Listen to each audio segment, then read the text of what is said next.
Welcome to Around the Peninsula. I'm Katusa Private Min Young Choi. Sometimes aircraft need unique parts you can't just pull off a shelf. Staff Sergeant Chris Bevins takes us to Kunsan's flight line to meet an airman who creates these parts. Behind this bay door is one of many unsung heroes of the flight line. Senior Airman Derek Hannaford is a member of Kunsan's fabrication flight and comes from a long line of metal workers. Well, I've always loved welding and machining. You know, my whole family's welders and machinists, and so, you know, I got my dream job pretty much through the Air Force. I've always been like fascinated with welding and machining. You know, it's metal that you're altering. It's a great feeling to have complete control over something like certain elements and stuff like that. I couldn't imagine doing anything else besides metals technology. And Hannaford knows how much his passion means to the Wolfpack's mission. You know, knowing that I have a big part to play in, you know, not only the lifespan of an aircraft, but the lifespan of a pilot, it really does, it's a great feeling, it really is. It's the behind-the-scenes airmen like Hannaford, loving what they do, that make it possible for the Wolfpack to take the fight north. Not only am I in the Air Force, which, you know, is another part of one of my dreams I've had since I was a child, but I get to do something that I love to do outside of the Air Force as well. Staff Sergeant Chris Bevins, Kunsan Air Base, Korea. Fabrication is one of 8 maintenance squadrons, 8 flights at Kunsan Air Base.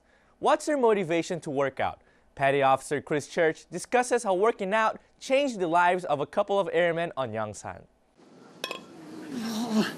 Of all the consistencies of Yongsan's fitness centers, it's 2 Air Force gym regulars that stand out. I think CrossFit is my time to let everything go and let loose. So after a stressful day, I come and I do CrossFit, and I just feel relieved and I feel a lot better. Staff Sergeant Kat Althoff is at the top of her game, placing in the top 10 at the Asia Region CrossFit competition and still pushing herself to get better. Being 10th place last year in Asia Regional is really, it gives me that push where I know I can see the podium now. Like, that's what motivates me, is getting on the podium this year. Another consistent fixture at the gym, Staff Sergeant Melissa Malecki, may not be a CrossFit competitor, but she has her own impressive accomplishments. I used to weigh well over 200 pounds. It was really depressing, like when you're that overweight and you don't like how you look and it affects everything that you do. Everyone has excuses. I know I had excuses. I have 2 kids. I'm active duty. I was going to school at the same time, and I just had to work really, really hard to lose all that weight, about 60, 70 pounds over the last 4 years. My weight right now is in between 145 and like 150. These 2 airmen have more in common than their love for fitness. They are also roommates. She's a good roommate. I couldn't have asked for a better one. She keeps me dedicated and motivated. And did you go to the gym today yet, Kat? And if I haven't gone, she usually picks on me until I do go, or vice versa. Though it may be difficult at the beginning, these roommates show just how motivation can help to achieve your goals. Petty Officer Chris Church, Seoul, Korea. Kat's next competition begins in March.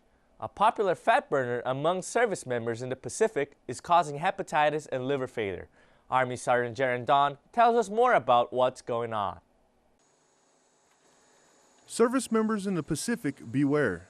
A fat burner known as Oxy Elite Pro has been linked with dozens of hepatitis outbreaks. Approximately 43 cases have been identified so far. I highly recommend anybody in any leadership position out there to say, hey, start looking at what your soldiers are taking, because this stuff can be very dangerous. And it's not just Oxy Elite. Honestly, one of my biggest pet peeves is just any supplement use out there for the most part. Particularly thermogenics, any kind of pre-workout boosters, things like that can be a problem. Because supplements are so loosely regulated and poorly tested and really have no evidence to show what they're claiming works. This is kind of like a crapshoot every time that you take a supplement. You really don't know what it's going to do to you or how it's going to interact in your body. So it just happens to be that we gained enough evidence on Oxy Elite to see that this is a problem. If you are using Oxy Elite or have used it, You should visit your local primary health care provider and get a checkup to ensure that you aren't suffering from any adverse health problems linked with this product. Army Sergeant Jared Don, Yongsan, Korea. Consult your primary healthcare provider before taking any supplements you're unsure of. Many soldiers on Yongsan who depend on the Honors Cafe don't get to see how much work goes into preparing their food. Specialist Derek Ramey shows us Sergeant Smith's role in bringing soldiers their meals. Not every soldier who enters the Honors Cafe dining facility gets to see the kitchen behind the line. But for Sergeant Jermaine Smith, it is the daily grind. These soldiers work real and very, very hard, very hard. They put their best foot forward. And at the end of the day, I mean, it's a hard job, but they get the job done. A lot of hard, hot work. A lot of hard, hot work. As you can see right now, I'm sweating. Trying to get this meal put out for lunch. You know, just trying to make sure everything get good. As important as being a cook is, Sergeant Smith takes the added responsibility of being an NCO very seriously. My approach has always been tact. So I try to give them respect that I would want to. So I give my soldiers the respect that I would want to. So I use tact, a lot of tact. They respond to it very well, very, very well. You know, anytime they got a situation that they can't handle, they approach me. I know when I was, you know, a young soldier, I needed someone to talk to. You know, I wanted to go to my NCOs and talk to them. If I can't talk to my NCOs, then who else can I talk to? Sergeant Smith, he's a wonderful NCO. He take care of everybody, he makes sure everybody get the job done. If he have to step in to help you out, he help you out. He just easy to work with. Go to him anytime you need something. Ask for anything. He'll tell you the best knowledge you know. If he don't know it, he'll go to somebody else and get it for you. With all the high-paced hustle and bustle of the kitchen, it is important that the soldiers find enjoyment in their work. Yes, the soldiers do care about their job. I mean, every time, it's kind of like a competition, you know. When one soldier do a product and another soldier does a product, it's kind of like competition. They see who can do it the best. So yeah, they enjoy their job. Despite the constant rush of their day-to-day job, Sergeant Smith and the rest of the Honors Cafe soldiers got lunch on the line in time. Specialist Derek Ramey, Yongsan, Korea. Soldiers at the Honors Cafe intend to keep up their standard and serving soldiers to the best of their ability. The Dallas Cowboys cheerleaders danced in Yongsan to bring a taste of home, but it wasn't just about entertainment. Private First Class Chae-hyun-ju shows us how the cheerleaders try to bring out enthusiasm and teamwork from the kids. When it comes to cheerleading, the Dallas Cowboys cheerleaders are at the top of the game. However, their visit to the Yongsan Youth Gym was more than just a performance. We had a little bit of fitness, a little bit of Zumba, a little bit of team building and football to kind of give the children a little bit of what we do back in Dallas. I hope that the kids took away a little bit of what we do back at home, and I hope that they learned a little bit from us about fitness and health and all of those things that are so important that sometimes get overlooked a little bit. And we really just want to bring Christmas cheer and holiday spirit to them and let them know that we appreciate all that their parents do all the way out here in Korea. Rachel Grimes, one of the parents enjoying the clinic, was surprised by just how much her daughter was getting out of it.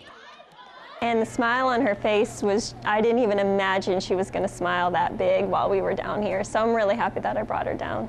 I was really happy to see the Cowboy cheerleaders talking about families being a team. I think that's really important, especially around now when we're not with our families at Christmas. It's hard, but it's good for them to be reminded that your small family unit can be a team too.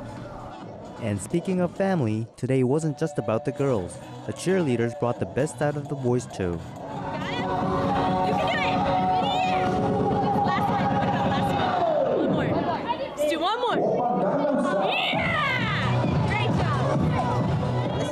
Year that we brought Rowdy and we brought our football team and our footballs and our football gear to kind of give something back to the boys too. We don't want to come over here and make it all about dance and girls because the boys, they need something to have fun with too. And we're trying to bring a little bit of everything for all the kids out here, no matter what walk of life they may come from. Katusa Private First Class, Chae-hyun-ju, Yongsan, Korea. Yongsan being the last stop of their journey in Korea, the Dallas Cowboys cheerleaders headed back home. That was your Around the Peninsula for Thursday, January 2nd. From all of us at AFN, enjoy your evening.